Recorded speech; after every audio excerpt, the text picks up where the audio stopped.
Recientemente se ha descubierto que los escritos de Joseph Wagoner y Alonzo Trevor Jones son como una mina de oro abandonada, una mina de verdades y buenas noticias. Casi en cada página de la Biblia vieron una buena noticia.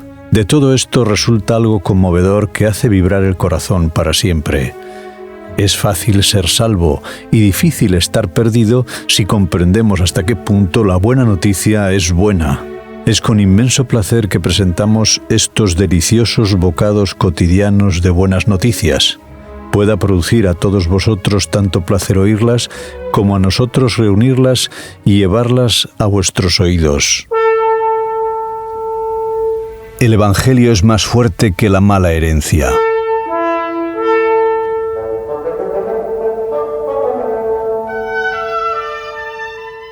Leemos en la carta del apóstol Pablo a los Hebreos en el capítulo 4 y versículos 15 y 16. Porque no tenemos un sumo sacerdote que no pueda compadecerse de nuestras debilidades, sino que uno que ha sido tentado en todo según nuestra semejanza, pero sin pecado.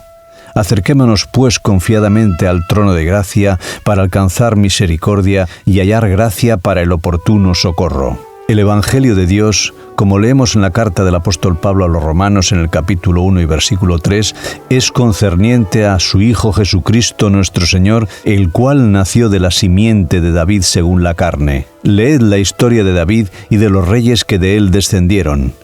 ¿Y quiénes fueron los ancestros de Jesús? Y veréis que el lado humano del Señor estaba mutilado por una ascendencia tan mala como cualquiera que pueda alguna vez existir.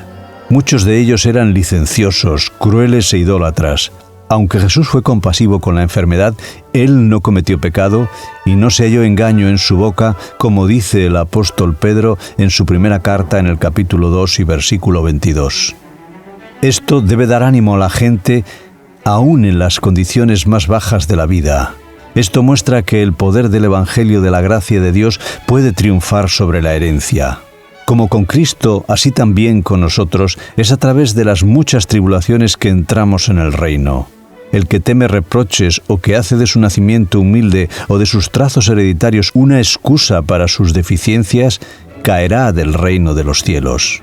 Jesucristo bajó a las profundidades más hondas de la humillación a fin de que todos los que se encuentren en estas profundidades, si ellos quieren, puedan ascender con Él a las alturas más supremas de la exaltación.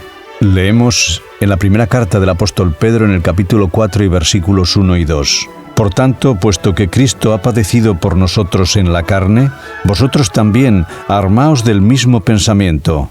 Pues quien ha padecido en la carne ha roto con el pecado, para no continuar viviendo en el tiempo que resta en la carne conforme a las concupiscencias de los hombres, sino conforme a la voluntad de Dios.